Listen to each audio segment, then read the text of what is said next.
everybody, and welcome to another episode of the Ginge and Pedro Show. I am, of course, your host, Mr. Ginge Gingerton. Alongside me, the nefarious Mr. Pedro Ang. How you doing, guys? And dude, the sun's still out here, which is Mhm. weird. And I Yeah, have buddy. this like reflection behind me on this side. I don't know. It's Makes the sense, though, sun, right? guys. It's not Satan. So just chill. You know, So let's get the obligatory small talk out of the way. It is yeah, hotter than shit yeah. here in Florida right now, so I am hmm wondering it's got to be twice as hot down there in Panama. not twice as hot, but twice as humid. Yeah, Hmm. it's just it's refuse. It doesn't want to rain. That's Yeah, it should be raining right now, but it's not, and it's you would think making so, everything worse. right? Being a tropical place. Yeah, yeah. I mean, the things like in April, like we should be like full out rain.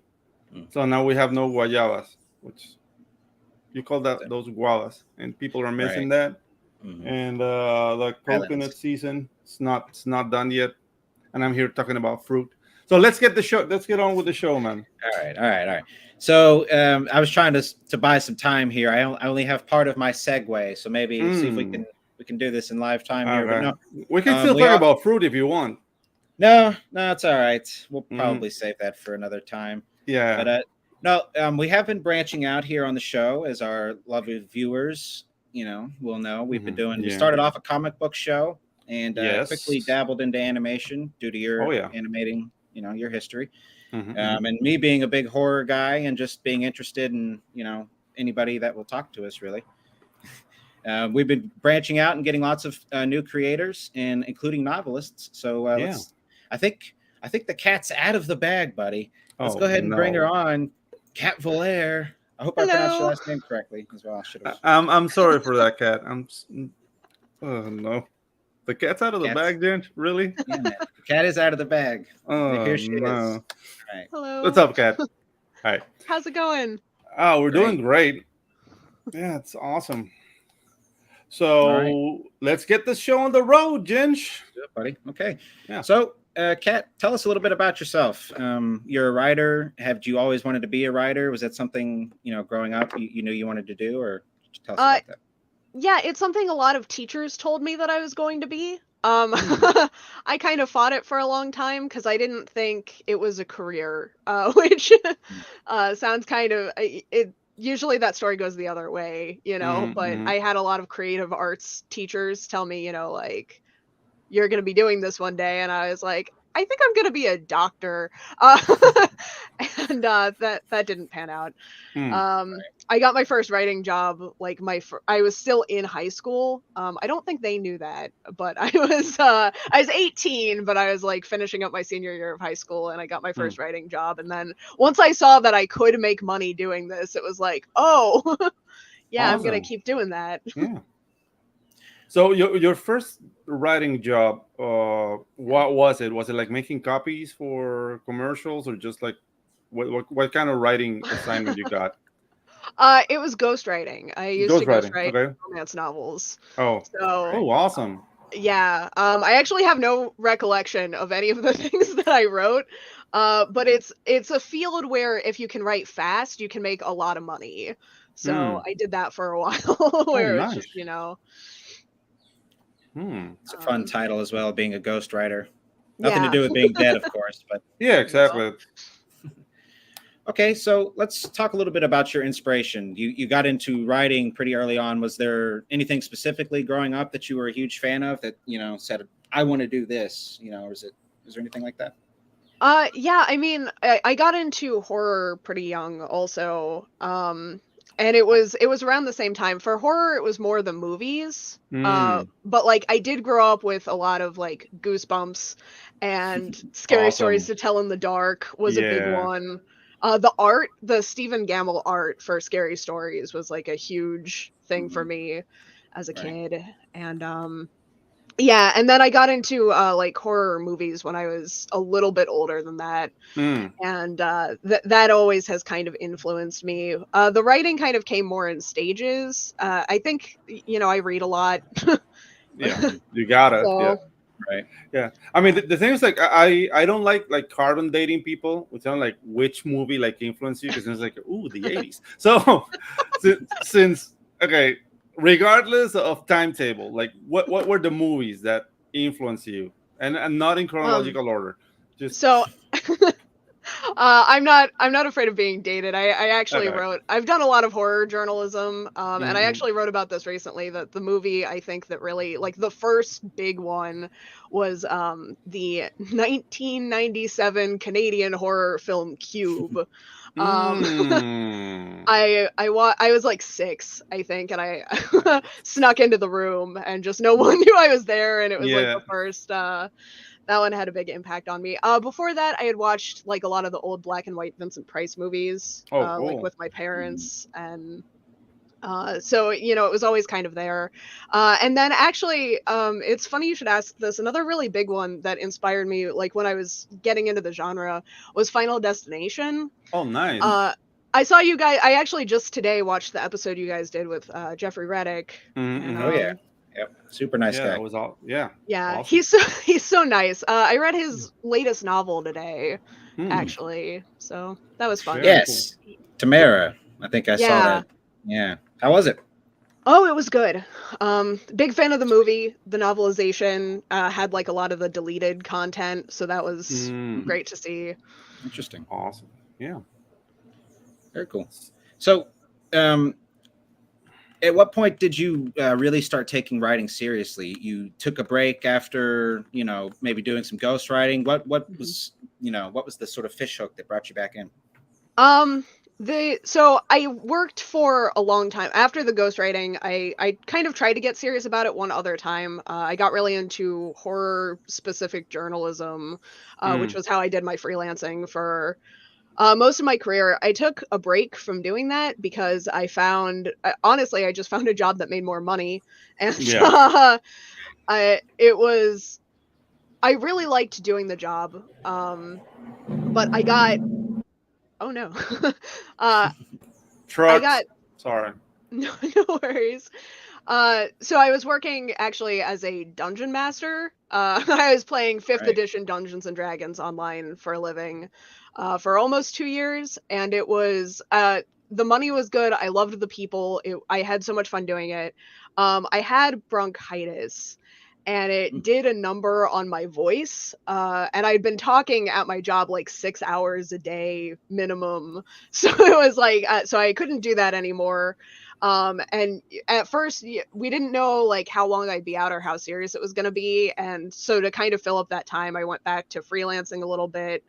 And then I had forgotten, after like almost 2 years away, I had forgotten how much I liked writing. And that was around Mm, the time I decided I wanted to get some stuff published under my own name, in terms of fiction. So I kind of made that jump actually just at the beginning of 2022. I decided I was nice. going to start doing that. And Very yeah. nice. Okay, great. So, could you tell us how's it going? I know you've got your day. The reason I sort of came across you is you were looking for shows to promote your debut book, right? Revenge Arc. Yeah. Mhm. But you did some shorts, and you've got some other things going on as well, or Yeah, I've done a lot of short stories. I should have the number, but I don't. I had a lot of fiction publications last year. I had an essay published with Off Limits Press.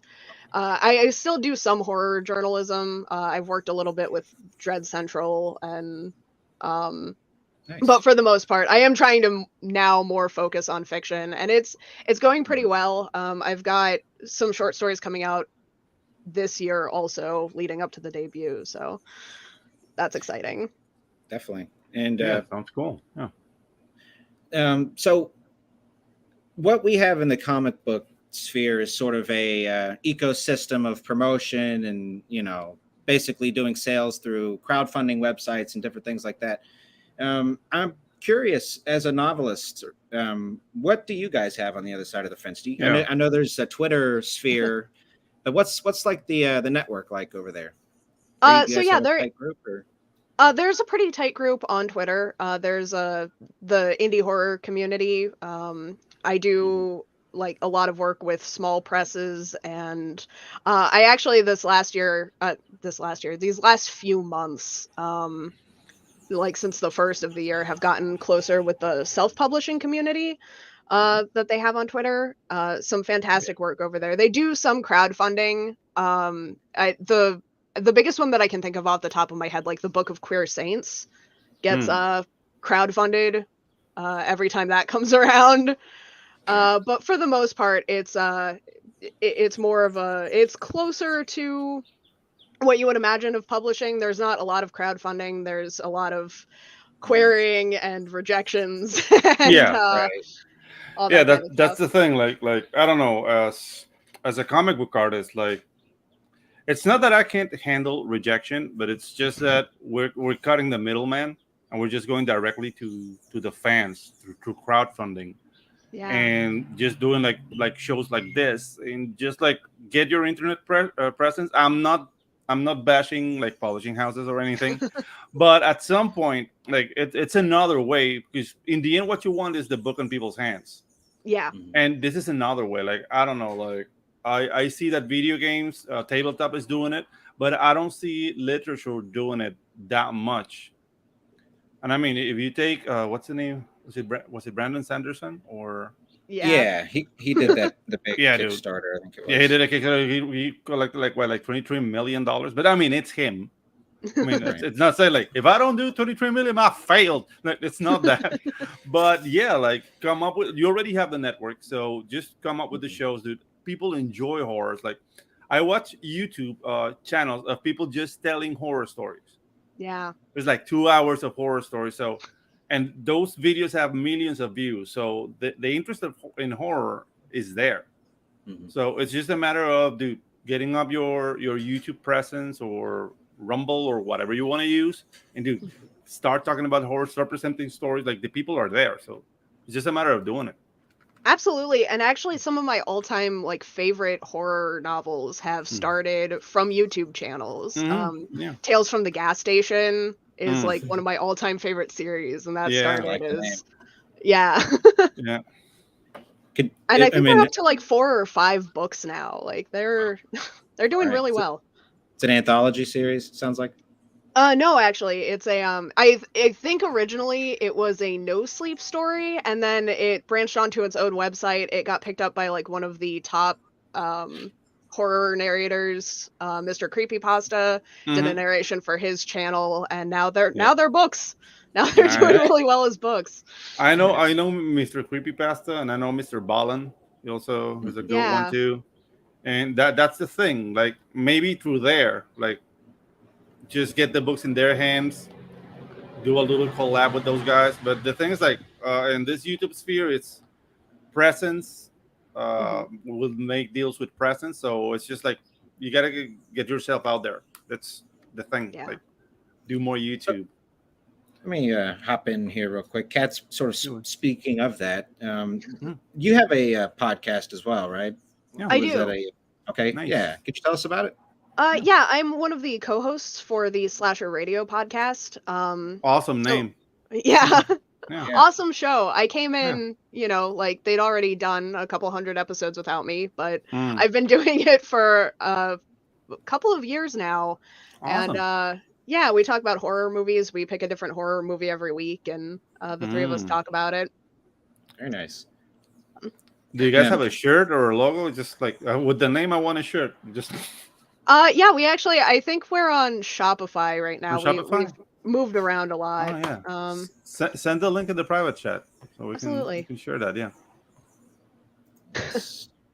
I'm wearing the shirt right now, but it's under a hoodie nice. because my Yeah. office is freezing.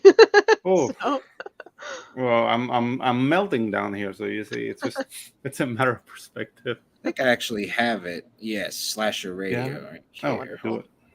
Hang on, I'll pull her up. Yeah, I actually followed it today. I'm gonna give y'all a listen. We had a writer on, Marty Shannon, who's a HWA member. He did a podcast. He's done a couple episodes for a podcast, Mortis Malefactum, I think it's called, Mm-hmm. where he'll write short stories, and he just is able to get a few in there. You know, it was very interesting because we did a show with him, and he came across almost as like an elementary school teacher, very buttoned up, clean.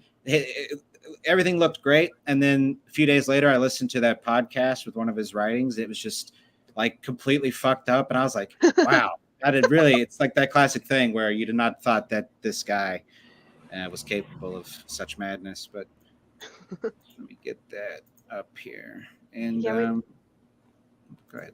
Oh, I'm glad you have the link. I don't have the Shopify link anymore. I wonder if we moved. I'm always the last to know. I think because I'm the last to have joined the podcast, I'm always the last to know when we switch merch sites. I know the feeling.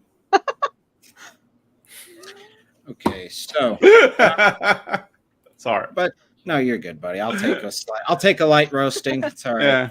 Sprinkle some herbs on me. It'll be all right. No. So, Ken, let's go ahead. I'm sorry, please. Oh no, we also have guests too sometimes that are. We actually had Jeffrey Reddick. That's how I met him. Was through the Slasher Radio podcast. Very nice. Yes, and he's, again, just to sort of talk about how nice that dude is. He ends every message with a smiley face, and the fact that he's just going out there and donating his time. Really, I see it as donating his time because he must be a busy dude, or at least having created such a fantastic franchise that's so beloved, you would think he'd be kind of maybe big timing people, but no, not at all. Yeah. Okay, so let's talk a little bit, since horror can be a more personal thing for people, without maybe getting too specific. But what is it you think that really scares you? Is it people, monsters? Is there something in specific, or is it just a love of the genre? Or it's a love of the genre more than anything, which was something that I guess the thing that scares me, this is a very convoluted writer-specific fear, but I heard a lot, like when I was starting my writing career, that to be really good as a horror writer, you should be scared easily, because tapping into those emotions can feed your craft better. And as someone that doesn't get scared by a lot of things, it was like, oh no. And then I started to like get kind of in my head about that. And I think anxiety, a lot of my work focuses around building internal anxiety, because that is something that I experience pretty regularly. It scares me more than people and monsters for the most part. So yeah, I'm not generally afraid. It's just clowns. I can't stand freaking clowns. Yes, Pedro has a fear of clowns. Not maybe necessarily like Stephen King specific, but more because he says that their face paint runs in Panama and it makes them look more freakish, I guess. Yeah, and one kidnapped me when I was 6. So okay, I that'll forgot do about it. that. Yeah, that'll do it. That's fair. Screw clowns. All right, so let's sort of dive a little bit more into your writing, Kat. Let me get Revenge Arc here. I know you've got a website up. Yes. Tell us about Revenge Arc, though, please. Revenge Arc, it's my debut book. It is coming out August 1st through Archive of the Odd Press. They specialize in found file horror, which is very much the template of my book. This is actually their first novella, so no pressure. Nice. All right, congrats. And it follows actually a writer, a comic writer and movie critic who has to take an internet hiatus. It's all of the posts and speculation online during that hiatus about why she left, and some creepy things that have been going on related to her comic. And it's all told in Reddit posts and Discord servers and on Twitter. And so no traditional formatting in this one. Wow. Very cool. Yeah. Yes. I haven't finished it yet, but I got a copy. Sadly, my dog got a hold of it as well. It's still in good condition. Yeah, but I've had to just put it away. But Andy Cole, he put together an anthology called Found. It's like in this really nice VHS. It's like found footage anthology. I won a copy of it, like in his giveaway. And the first 2 stories were really incredible. And one of them is done in like an almost in all text message format, and then at the end they do a couple like case files when shit is just really getting crazy. And at first, when I was like, text message story, I was like, I didn't necessarily see why I should be compelled to read it. But then when you get into it, it very quickly was like, all right, this shit's getting crazy. So I was really impressed with it until my dog sadly got a hold of it. Your dog was impressed too. Yeah, no, that's why I have to take him everywhere now, because I can't. Yeah, I've lost. Can't trust him. Yeah. No, dude. Okay. All right. So, what motivated you to want to do it in this format, in a found file, sort of like, file? I don't even know what did you call it? I'm sorry. I called it found file. Okay. There's a very fine semantic line, I think, in between found file and epistolary horror.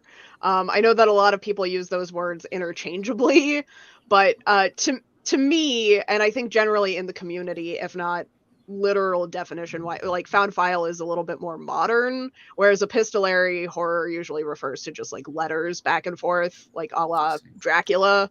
Right. But I decided that I wanted to do it. It was a style that I had, epistolary horror, that is, was a style I had always kind of appreciated. And this was a story that I've just been wanting to tell for a really long time. I had the idea years and years ago, and I never found a way to tell it that felt right. There are a lot of layers for any kind of traditional prose in this one, so I was just really worried about like getting everything across. I also the story within a story, the comic, is about red rooms and different urban legends on the deep web. Right. And as someone that has read a lot of deep web urban legends online, I thought it would be really interesting to bring that across, to make you feel like you're kind of stumbling down that Reddit rabbit hole at 3:00 in the morning. Ooh. So because that's how I got into those legends. So ow. Okay, sorry, just flashbacks. Yeah. Okay. Yes, definitely digging the pitch, digging the idea, a found file. I'm a big found footage fan. I know some people have mixed feelings about like Paranormal Activity, and I understand their complaints. But for me, I really loved the first one, and it had me hooked right away. But what's sort of interesting about that series is there is a storyline there. I mean, however sort of loosely threaded it may be, like there is some shit going on with a cult and this time traveling demon. It ends up being an interesting series, but it's just for me a big inspiration in terms of found footage. Movies. Okay. Found footage, I think, is really hit or miss as a genre, not only with people, but from like movie to movie, because either you're going to get like this hidden gem of a film, or you're going to get something that someone made with their iPhone and didn't think through all the way. Yeah. But the thing that I found with found footage is that I can see a movie and can tell the director, like, I just saw the Blair Witch Project and I'm gonna do my own. And that's the thing. It's really hard to avoid those notes that will make it end up looking like the Blair Witch Project. You know what I mean? It's just, you gotta be really clever about it. And one thing that I do think, aside from the marketing, obviously Paranormal Activity had one of the wildest marketing campaigns ever. But I do think, like, other than that, one of the best things that Paranormal Activity did was it really created its own style of found footage. Love it or hate it, it was very original. Like, right, just sitting on a basically a tripod or something clever, a fan or whatever, and just capturing the moment. Yeah, as opposed to something like the Blair Witch Project. Yeah. So, Kat, let me ask you. Yeah, go ahead. I was just going to ask, what movies have you seen this year that really sort of shocked your socks off? This year, the last calendar year, or 2023 specifically, because I'm not 2022 spoiled me in horror movies. Like, I just had my pick of like whatever I wanted. And 2023 has impressed me a little bit less. I did just see Evil Dead Rise though, and that was I was pleasantly surprised. Oh, I haven't seen that one. Got to check it out. Yeah, I saw it too. I give it a 7.5, I think. I enjoyed pretty much every minute of it. I just would have wanted them to go a little harder on the gore, like the start of the movie, with the drone, for example. Like I feel like they could have given us a little more violence with the way it cut her face. It felt a little soft, but I'm a big fan of the Evil Dead remake, which I know a lot of people don't like. That is so funny because I am on our podcast in our little side of the horror sphere. I'm actually the only one that doesn't like it. And I just recently, after Evil Dead Rise, rewatched it. I found I like it a lot more if I don't look at it as an Evil Dead film. Like if I take it as just like a 2013 over the top serious horror film, I like it a lot better. Yeah. Right. Yeah, I think you can do that with that movie pretty easily enough too. Like I know a lot of people complain because there wasn't like a direct Ash, character necessarily, but and then I don't know. It also maybe lacked the humor elements that Evil Dead 2 had, that charm. But as far as playing with somebody else's toys and making a really, really effective movie, that's one of my favorite movies of all time. And it's just for that reason, it's like if you don't see it as an Evil Dead movie, it's just like I remember seeing it in theaters, and at the end scene, right before it starts raining blood, I'm literally in my chair thinking, I'm like, I don't know what else that they can do next. Like this shit was incredible, and then it just starts raining blood, and I was like, this is the greatest thing I've ever seen. Okay. But yeah, really, really great movie, and it's kind of funny. While I was watching Evil Dead Rise, I'd have to put 2013 above Evil Dead Rise, and maybe this is just in my own head, but I sort of feel like maybe some of the decisions to not go as hard in the violence and in the blood with Evil Dead Rise, I kind of felt like it was almost a non-competitive move, which isn't necessarily a bad thing. Like I can admire wanting to stand as your own movie. And I also really liked how they took it to, a new location. I thought that was really interesting. Yeah. But it felt like it was trying to not be as bloody as maybe the 2013 movie. I don't know. I think they also, especially considering the reboot, the 2013, and looking at some of the source material, they could have gone more graphic with it. What really landed for me was the dark humor. Like it did have that comedy aspect that I think I was missing out of 2013. And even the violence that was there felt very like almost surrealistic. It was very exaggerated. It felt more like an evil. This was what I wanted from 2013. I think that I didn't get was kind of that vibe. But I do agree with you. I've seen a lot of people praising the lack of gore in Rise, and that's not. It didn't bother me, but that wasn't a selling point. I always think that movies could be a little bit more gory.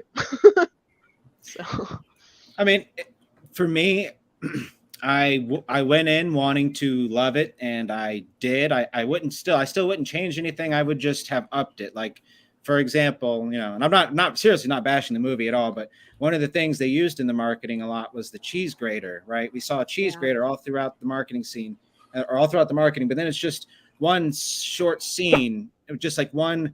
And yes, it would be very painful on the leg, but I don't know, pin her down and like do it a few more times. You could have given me a few more grades.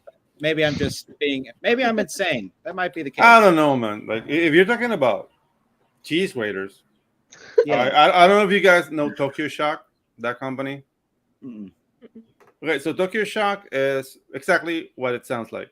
It's shock, and they have this movie there called the Story of Ricky, and in that movie, I don't know how do you call that in English, but is that like it's called a wood brush? You know what that is? Like a shock brush. Yeah. So a guy takes a wood brush to the face on the Story of Ricky, and they put another guy through a meat grinder feed first. And Yeah. I don't know, like at some point, it's like it's not horror anymore. It just becomes a joke. So that's the thing. Like I like that a movie will leave a little bit to my imagination when it goes like too much gore. And some people like welcome gore. Like I'm totally get it. Like for me, I rather finish the sentence in my head. You know what I mean? And I think Yeah. it's a good element of horror when the unknown is part of the fear. You know what I mean? Yes, and right. I don't. There is a fine line between like trying to do too much. It's like trying to be an edgy teenager or an artist. Yeah. Really, there is like Yeah. a tightrope you kind of do have to walk. But I am a bit of a gore hound, and Yeah. yeah. Dude, there's nothing wrong with that, dude. So, Kat, I don't know if this is a strange question, but for me, the movie Cannibal Holocaust made me physically ill. I had to chain smoke marijuana to get through that movie. Yeah. Is there one for you? What was the first? Was there any movie that's been so gory that it made you sick? Or Yeah, it's it's a little bit embarrassing to admit because it's now one of my favorite movies, like ever, which is embarrassing in its own right. I got pretty sick. Like I not leave the theater sick. I didn't throw up. I'm not gonna exaggerate it at all, but there is one scene in Saw 3 that just gets under my skin every time I watch it. I've seen it too many times, and which scene? the scene with the pigs in the meat grinder, all Okay. the dead decaying, they try to drown a guy in dead pig, and that was man. just like, Yeah. no, no, I don't like this. And I think that might have been the only one that like really got me ever. And it was. I was pretty young when I saw the first like big horror movie that I ever wanted to see in a theater was Saw 2, and I was a little bit too young when it came out. My parents were like, "No," and I was like, and I was so sad about it, and I hounded them like all year. And the Saw movies came out like right around my birthday every year, so Saw 3, I was like, "Please." I love the first two Saw movies so much. Let's go. And finally, my parents relented. And 3 was a lot gorier than 1 or 2. Yeah. And I was like not quite prepared for that on a big screen, but I turned out fine. Yeah, certainly nothing twisted at all. No. No. Well, say hello to the chat real quick. We got Shadowhawk flying in. Hey, buddy. Lack of gore is a problem for him. All right. Buckets of blood for Mr. Hawk. Then. Alrighty. So, what other movies? Maybe not necessarily gore specific, but because I do agree, 2022 was a pretty good year for horror. Kind of had a hit and miss leading up to then, but there was like 6 or 7 just really solid. At least 6 or 7 really solid movies, I'd say, from 2022. Yeah, I actually did for Ginger Nuts of Horror. I did a top 20 list of movies just from 2022, and it had some winners. I don't want to say my all-time favorite because one of my all-time favorite films is X. Yeah, the new one. Mia Goth. Yeah, I really enjoyed that and Pearl. Yeah, I liked those a lot. I liked Barbarian. Barbarian was really good. Barbarian was so good. Yeah. Wounded Fawn, I think, was fantastic. It's like a modern giallo film. Like I really liked it. Nice. It was weird. Right. And I mean there were so many. But the other one that really sticks out is actually The Sadness. Speaking of gore. Yes. Tying it back to gore. Yeah, that rocked. Yeah, I was actually telling somebody about that the other day. Yeah, that was sort of like a Taiwanese 28 Days Later, but just like amped up. So amped up. Oh, dude, it's like watching like Korean horror films. It's just, yeah, dude, those guys are insane. Yeah, they're on something over there. They've been putting out a lot of stuff. Barbarian, here's what I was happy to see, and I guess he's just sort of like a scream queen in his own right, but Justin Long. Been in a bunch of horror movies. I loved him in Barbarian, but also one of my biggest, just most favorite movies is Drag Me to Hell, and Yeah, he plays the boyfriend in that movie, and there's even got- I think it. Go ahead. Oh no, I just got so excited because I really thought that you were going to say Tusk. I love it when people Oh, talk about Tusk.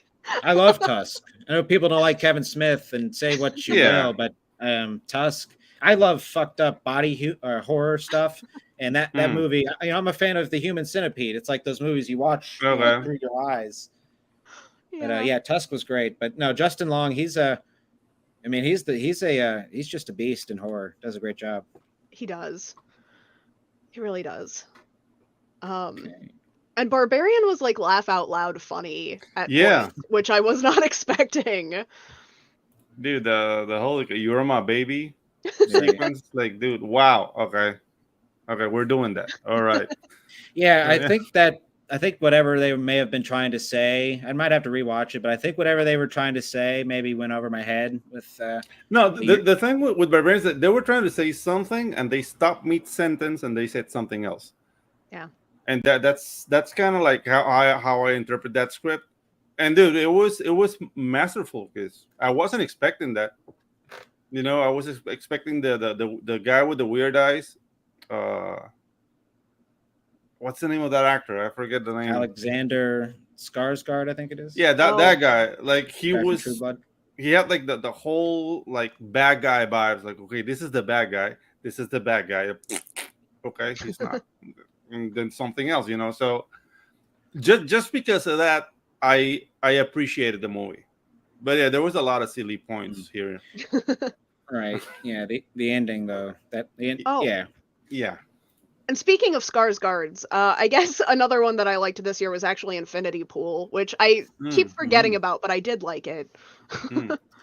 Yeah, I liked it. I'll be honest, I wanted to like it a lot more. Again, I might just be revealing how insane I am, but I was expecting more. I was just expecting more gore. I don't know. I've been going through some stuff lately, but no, I enjoyed the movie, and Mia Goth's been doing a great job, just all across the board. And Maxine, I'm actually super pumped for. I'm really excited for Maxine. Did you, by any chance, see Terrifier 2 when it was in theater? Because that skewed my gore sensibilities quite a bit. Yeah. I only watched half of Terrifier 2. I saw all of the first one. It wasn't because it was too gory for me. I just kind of felt like it got this is my personal opinion, but I kind of felt like it got a little too highfalutin a little bit. Like I didn't care for the additional character, and what I really just wanted was a more of the first one, but I don't fault them for expanding and fleshing out the universe and creating new things. It just wasn't exactly what I was looking for. I'll say that. I do think that is the goriest film that I've seen on a big screen. And the next couple things that I went to see, I was like, oh, okay. Like, this is what an R rating usually looks like, huh? Like, let's see. We got Neostar swinging in. Hey, buddy. It says the brilliant star that shines through the night, the surge of power that jumpstarts justice. Riser Man stands before you. What's up? Best intros in the business. Sure. Yeah, dude. Like that's the thing. I don't know if my gore meter is skewed. The thing is, like, I've consumed so much like Japanese cinema. There's this movie called Tokyo Gore Police. Yeah. And it's just like modern police. They turn into samurai and they're stopping crime with katanas. So all right. That would be very gory. There's a lot of people get like hewn in half and eyeballs poking out. So that's the thing. Like when I see horror now, like they try and do gore, it's like, oh, that's cute. Look at that. Cat's really out of the bag now. Yeah. Sorry, I thought he was locked out, but everyone say hi to Malcolm Reynolds. Malcolm Reynolds. Hey, related to Ian Reynolds, or is that what's damn it, Jurassic Park? What's Ian Malcolm? That's what it is, right? Ian Malcolm. So. Yeah, that's what it is. Damn it. Oh, and let's see. Shadowhawk says the first Terrifier was completely unexpected. It just took that crazy left in the middle of the field, something you thought was going to be something else. I really enjoyed the first Terrifier. I think there's a couple anthology. I think it was like built out of an anthology series. All Hallows Eve. Right. Yeah. Those were fun. Also, we did mention the sadness. He says, "Shoot, was it the sadness you mentioned ago?" Yes.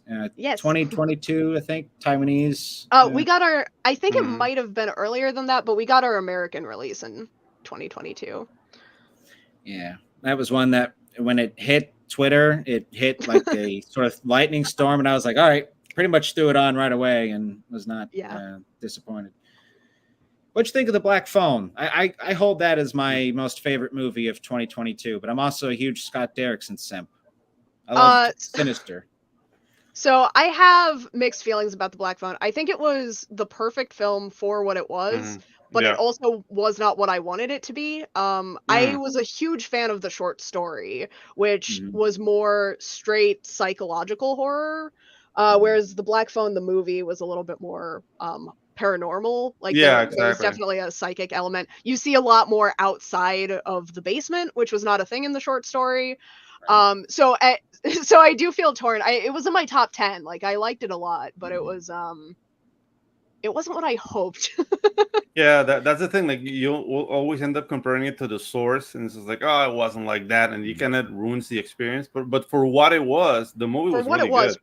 perfect. Yeah, Like there wasn't anything that I would have changed about it. and Ethan Hawke did an awesome job. He did so good. Oh, yeah. Yeah, I love Ethan Hawke. I forget his name, but the guy that played his brother in that movie, he plays in Sinister as the detective so-and-so. I love the two of them together. I was rewatching Sinister 1 the other day, and that's one of my favorite horror movies of all time. Just due to how insane it is, really Sinister. Oh yeah, absolutely.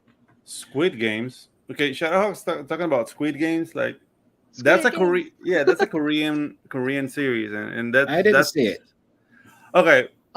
It's Korea. Okay, so going from that premise, I don't know, dude. Those guys in their movies have like a no appreciation for life, and that's what I take out of Korean cinema, which I appreciate. Because if you see like a zombie movie in Korea, it's not gonna be like an American zombie movie or a Cuban zombie movie. I don't know if you've seen Juan of the Dead. Juan of the Yeah. Dead. Yeah, I have. it's a zombie movie from Cuba, and it's a very Cuban film. Is it good though, or is it? Are you saying that like it's silly, or is it? It's silly. It or? tends to go silly, but there's a lot of commentary about the reality of Cuba within the zombie film. Because like there's this scene where like Cuban prostitutes come down, and there's like a bunch of Spanish zombies coming down. That's exactly what some Spanish tourists go to do in Cuba. So that was like a very delicate way to say like, hey, stop the sex tourism in Cuba in Havana. Like little things like that. Like if you know culturally what Cuba is, you'll appreciate the movie better. Go ahead. I had a freelancing job like before I started working on this where I covered media on YouTube, and when Squid Game hit, I got all the Squid Game videos because everyone knew that I was going to be the first one to watch it. I watch a lot of Korean shows, and Squid Game was fantastic. They do a lot of anti-capitalist horror in Korea, which not that I would call Squid Game horror necessarily. It's very horror adjacent. But the one that really got me that year was All of Us Are Dead. Absolutely blew my mind. Talking about Korean zombies. All of Us Are Dead. Yeah, the thing is like the isolation that the protagonist had in that movie. Like he didn't know what was happening like 12 hours after the fact or something because it was on his computer. Like dude, that was awesome. Like I love that movie too. Train to Busan was also really good. Train to Busan is one of my all-time favorites ever. Korean zombies scare me more than American zombies. Exactly. I would say for a long, long time, I held out that like slow zombies, they weren't scarier if you're doing hypothetical stuff, but I thought that they were creepier. Like they worked better for me. I was slow zombie to the end, and then I saw Train to Busan, and it's like okay, well that's the exception that proves the rule. And then I saw like some of the other Korean zombies, and it's like, oh no, fast zombies are scarier if they're Korean. Yeah, if they're Korean zombies. Yeah, that's the thing. Like I think the fat zombie thing when they started with the concept of the infected, which was I think it was 28 days later that started that the rage virus. Yeah, the type, rage Yeah. virus. Like zombie. not the rage virus, but the infected zombie, like who runs really fast. I think it will start with that. But the problem, I mean, even though I enjoyed 28 Days Later, everybody was cool in that movie, even the zombies. You know, and that really like that rubs me the wrong way because everybody's posing to have a Pepsi, and it's just like, dude, nah, no, it took me out. It took me out. The little things in Yeah. that type of situation, buddy. You stop to sort of sip on your Coke very slowly in a zombie Yeah, apocalypse. You gotta and the savor zombie it. apocalypse in slow mo in the midst of Yeah, refreshing I Southern. watched for the first time the other day, Green Room, which I know is I think Ooh. 2016, but Yeah. yeah, that movie was very effective with everything, and it was pretty much a standard movie for me. Like I'd heard a lot about it going into it. I was like, okay, somebody told me this is going to be crazy, and I was sort of right before I forget his name, but the main guy who he's like trying to pass the gun through that doorway, and they just grab a hold of his hand and mess his arm up. The his acting was so effective. Like it was a very that was another movie I spent like half the time like, oh my god. Green Room. Okay, I liked let's Green see. Room. It's been a while Yeah. since I've seen it. I think I saw it when it came out, but it was a good one. Definitely worth a rewatch, I think, if you're in for it's a pretty quick ride. Are you all right there, buddy? Are you afraid of the dark? Oh, there you are. Well, what happened? What happened? No, Oh, I lost you for a sec. The sun's down. I don't. Oh, so it is. Look at that. Yeah. No. Okay. No. No, we can What's see wrong it. with the Yeah. camera? Yeah. Okay. Cool. Nothing, you're good, buddy. I think. Yeah. Yeah. Okay. So, Greg here. Hey, buddy. What's up, man? He says, I don't believe What's up, Greg? zombies like in The Walking Dead would be capable of bringing about a zombie apocalypse. I think it would just be a series of bizarre, isolated events. I think Yeah. zombies in The Walking Dead would not be capable of anything, and we shouldn't look to The Walking Dead for science. No, not really. That's fair. Yeah, like they were very slow. And actually, like that story, but like focused on the survivors more so than the zombies, because if not, it would have been very boring. Yeah. It's like, okay. That's a Hey, show I'm that here. maybe went on too long. Yeah, that's the thing. Probably. Yeah, I mean, I can only get like to like roughly about the jail scene of the show, and I always fall off. It's just it is a bit too long, but I think it just depends on the circumstance. I mean, I think Greg makes a point. You'd have to contain it, right? Obviously, Yeah. otherwise it would spread. But yeah, I think we're all pretty much pretty much everybody's waiting for a zombie apocalypse at any given moment. So the moment somebody starts it's like experiencing symptoms, everybody's going to want it to be a zombie apocalypse. So Okay, but what about Flacca, Ginge? Right, Like, Flacca consumption is just zombies, man. Nobody does anything, and that thing like eats your flesh. Like you see guys like missing an eye, is like right. Oh, There's a Jeffrey. Russian drug called crocodile or something Yeah, like that. crocodile. Yeah, Yeah. crocodile, Flacca, bath salts. It's all the same thing, man. Yeah, man. Okay, so Kat, let's dive back into what you got going on here. Let's do Oh that. yeah. Sorry, I could talk about zombies all day. No, that's cool. It's cool. Yeah. Very entertaining conversation we're having here. What's next for you? Are you still is Revenge Arc completely finished, or are you still putting the finishing touches on it, or how's this process looking? So we have the printed reader copies out. It still needs some editing. We had kind of a tight deadline to get that to the printer. So but final proofs have been done on my end. The editors are going over it one more time. We are waiting. Part of it is actually done because it's all in excerpts. We have one excerpt from the comic that started everything. And those scenes are with our artist right now. So there's still some assembly being done. I'm mostly done with it, but the team is still working on it, getting the final version all nice and shiny. Very cool. So the comic element of it, are you doing just like some panels within the book, or do you have plans to maybe flesh something out, within a comic? Or Well, the dream. I would love to see the actual comic done at some point, but as to feasibility, where I'm just taking it one step at a time. I honestly thought Archive of the Odd was not the first publisher I reached out to, and I had a lot of places tell me that the formatting was just too ambitious. I had a really tough time because to query you have to send out a version, of the text, and I had a really tough time formatting that on my own. I had a lot of presses tell me that it was going to be a tremendous amount of work, and they didn't want to work with it. I was pretty sure I was going to have to self-publish this, honestly, and I had no idea how to do any of the formatting that's in here. It would not have looked anywhere near as good. So honestly, right now, I'm just happy that this one got someone that knows what they're doing involved. Very nice. There was a lot of material taken out of the draft that's being published. I did some of that before I sent it in. We did a little bit more of it as a team just to make it a tighter narrative. I would love in some capacity to release some of the other stuff that was worked on. There are a lot more pages of the comic script that were taken out.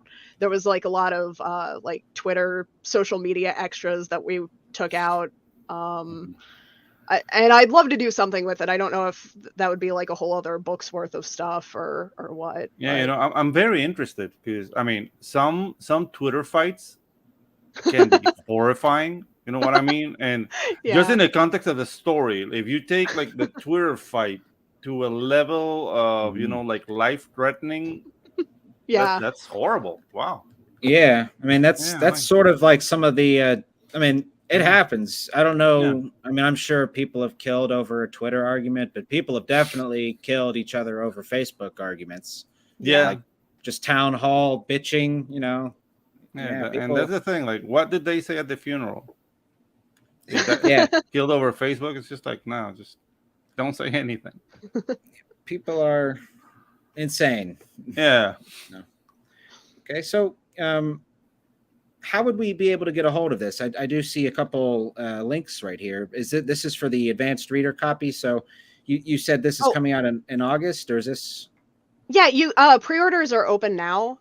Those links are there's one physical edition and a couple of digital editions. We have like the fully formatted digital edition and a print-only digital edition, which is pretty much in its final phase right now, because it's not getting all of the extra art and stuff. It's pretty much the edited version of what I sent in initially.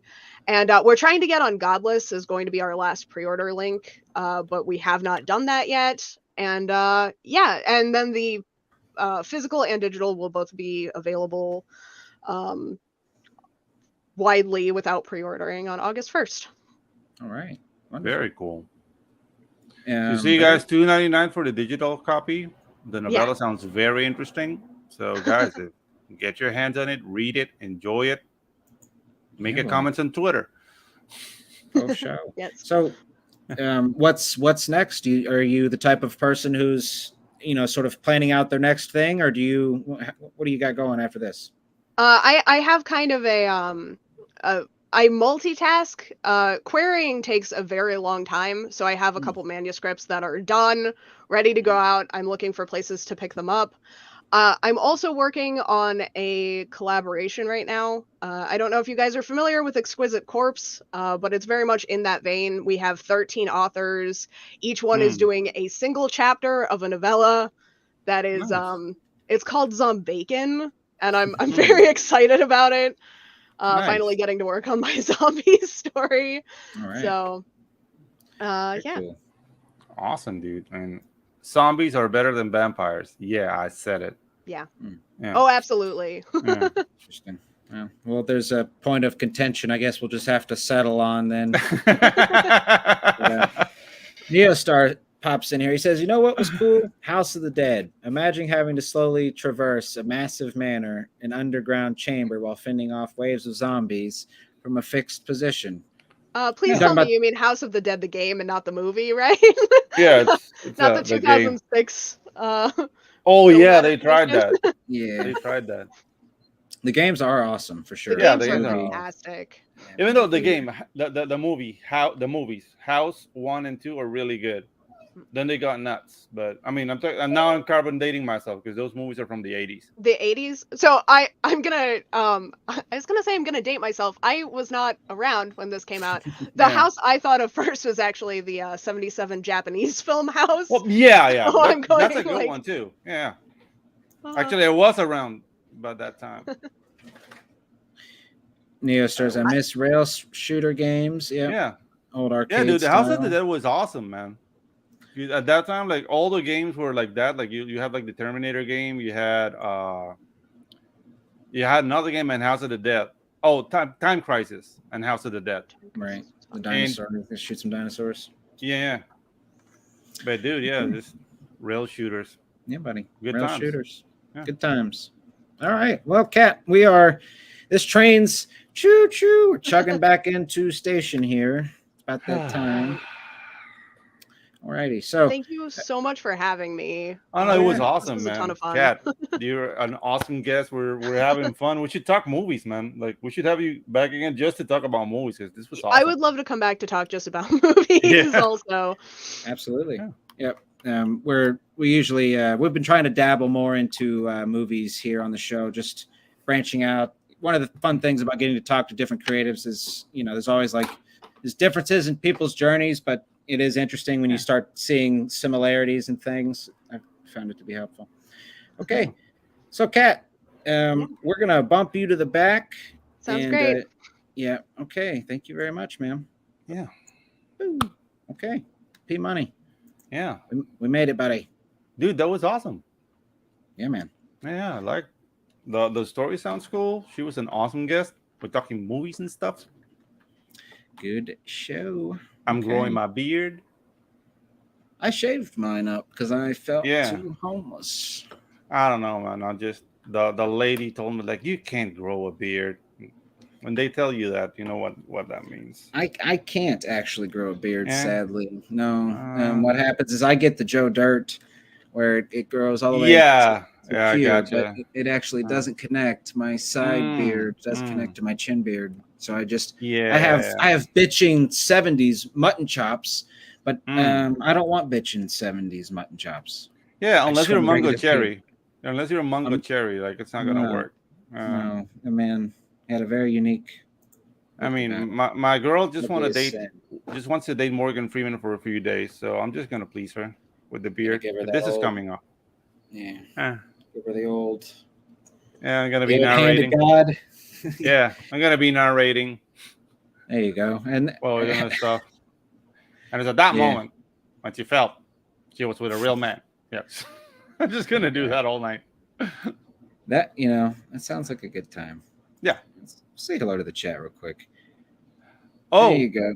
yeah, I'm not active on Facebook, Greg. Just you're paying my man for Twitter. Okay, hit me up on Discord again. I'll check it out. Yeah. Neostar, I've got to pop into my email and check something you sent me. I'm going to be lettering his book here. Yeah. And it's just about done with the script. Good man. Shadowhawk. Anyways, guys, we're just sitting around now. But all right. So let's see. What do you think, buddy? He says, if you guys have time to talk, I'm launching Battlegate in 10 days. I'll have dinner and then hop in the Discord. All right. Well, there you go. Yeah. Mm-hmm. Neostar says, Pedro, you'd be a great narrator. Yeah, Pedro just got a new microphone as well, so that might actually be the case. I'm upgrading the equipment. You can see it right here. Pedro sounds like the smoothest piece of sexual chocolate. Yeah, just smooth as eggs. No, smooth as eggs. Oh, balls, huevos. Huevos. I'm learning. Yeah, a little bit. Smooth as huevos. Indeed. Well, okay. Well, we still got Tropical Magics going on, gang. Yes, sir. The old Fun Yeah. comic. Back it, So- moving slowly but moving. It would be remiss if I did not share that. link. Yeah. And dude, it was an awesome show. Thank you guys for being with us. on the Ginge and Pedro show. Spread the word. And Spread your I don't know. legs, spread your cheeks. Spread your cheeks and lift your sack. Yeah. What do you? Anything else stupid to say, buddy? While we got two viewers. No, I don't think I had anything stupid to say. I have a couple of clever things to say. Yeah. But I'm gonna keep those to myself too. Oh. So, well, yeah, I think it's time to 30. get the hell out of here. I guess it is. Yeah. Well, everybody, I guess that was the episode this week. Let me just check who we got next week. Let me just check. Let me just check it. Check it. Joe Catapano next week. Oh, look at that. Sexy man. Now we're in for a ride, my friend. And yes. Okay. Tropical Magics. Get on the adventure. You, sir, are a connoisseur of the good things in life. What do you think, buddy? Should I hit this button? I got this in broadcast button. Yeah, Hit dude. it? You should hit it. You should hit it because Okay. we're You starting to should. look very stupid at this moment. So